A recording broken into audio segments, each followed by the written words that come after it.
By now, we were alone in the flow world. So inside Power Automate, we created our flows, we updated it, we made changes. So basically, we did all the authoring for the Power Automate flows. And we were the only ones who were running the flow. So basically, we were opening the flow and we were clicking on the button and firing the trigger ourselves. So basically, all in all, we were the ones owning the flow.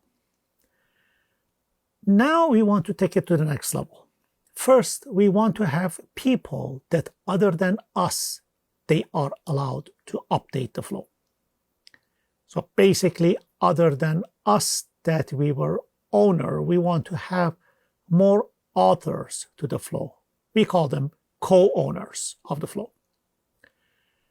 On the other side, we can give permission to some people to run the flow without really having access to the way that the flow is designed.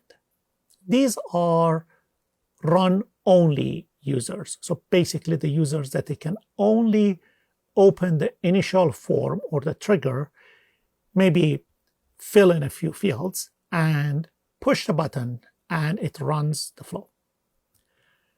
We want to see how we can assign the permissions and who are the people that have access to give somebody else access to the flow. This chapter is going to be very short, quick, but at the same time, there are some important points in it.